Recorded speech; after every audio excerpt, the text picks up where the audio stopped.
ये कहानी राजस्थान के कोटा शहर की एक भूतिया हवेली के बारे में है।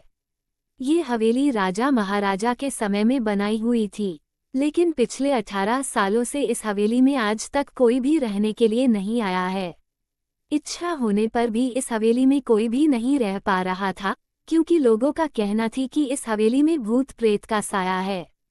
जब अजीत सिंह को इस हवेली के बारे में पता चला तो उसने तय किया कि वो इस रहस्य को जानकर ही रहेगा, क्यों लोग इस हवेली में नहीं रह पा रहे हैं। उसने मजबूत इच्छा शक्ति से हवेली में रहने की पूरी तैयारी कर ली।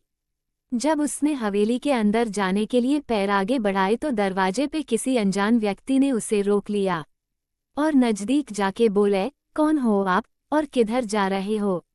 अजित सिंह ने जवाब देने के बजाय उसने सामने सवाल किया, जी आप कौन? मेरा नाम अर्जुन सिंह है और मैं यही पास में ही रहता हूँ।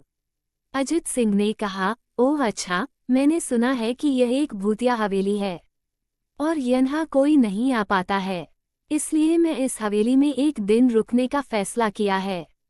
अर्जुन सिंह ने कहा, जी हाँ, आपने सही सुना है और आप भी अंदर मत जाइए, मेरी माने तो आप भी वापस लौट जाइए, यहाँ बहुत खतरा है। ये सुनकर अजीत सिंह खुश हो गया, जैसे उन्हें कोई लॉटरी लग गई हो। अर्जुन ने उसकी खुशी को देखकर बोला, आप क्यों खुश हो रहे हो? आपको तो भूत का नाम सुनकर डर लगना चाहिए। शायद आपको पता नहीं होगा कि मैं भूत प्रेत में काफी दिलचस्पी रखता हूँ। अगर इस हवेली में भूत है तो मैं अंदर जरूर जाऊंगा और सारी सच्चाई का पता भी लगाऊंगा।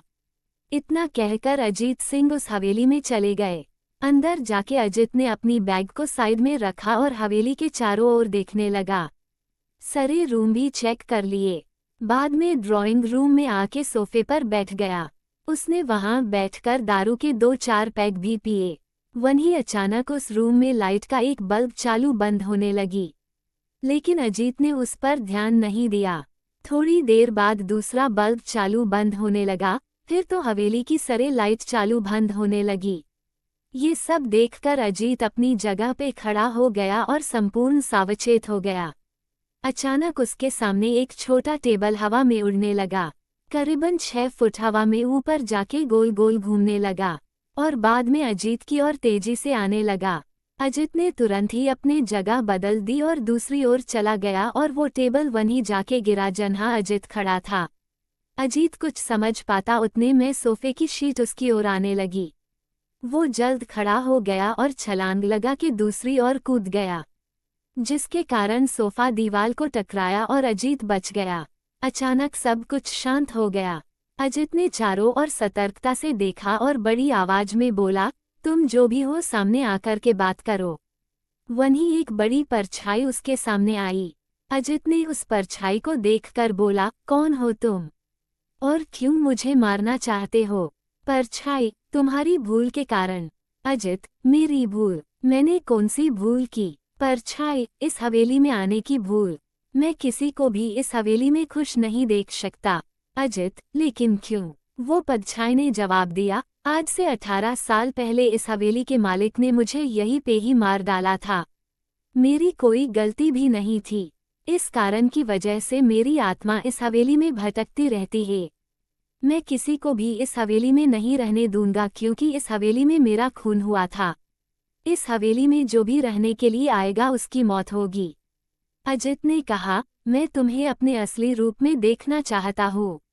तुम्हें मारने से पहले मैं तेरी यह इच्छा अवश्य पूरी करूंगा। और उस परछे ने एक भयानक दरमियाना रूप ले लिया। उसका चेहरा इतना भयानक था कि अजीत भी एक क्षण के लिए डर गया था, लेकिन दूसरी ही क्षण में उसने अपने आप पर काबू पा लिया। बाद में इसने अपनी जेब में से सफ़ेद पाउडर निकाला और उस भूत के पर फेंक दिया। भूत के पर पाउडर पड़ते ही वो जलने लग गया। बड़ी बड़ी ज्वाला ही उठने लगी। वो बहुत जोर जोर से चिल्लाने लगा और बाद में पूरी तरह से जल गया। उसके बाद अजीत ने चैन से सांस लिया और वहीं पर सो गया। दूसरे दिन सुबह जब अजीत को सही सलामत हवेली से बाहर आते देख अर्जुन को आश्चर्य हुआ। अर्जुन ने अजीत से पूछा, तुम कैसे जिंदा हो? जब अजीत ने अर्जुन को कल रात को घटी घटना को पूरी तरह से बताया और बोला, अब ये हवेली भूतिया हवेली नहीं रही। दोस्तों, आपको ये कहानी कैसी लगी? प्लीज़ हमें कमेंट करके ज़रूर बताएं। Please subscribe my channel.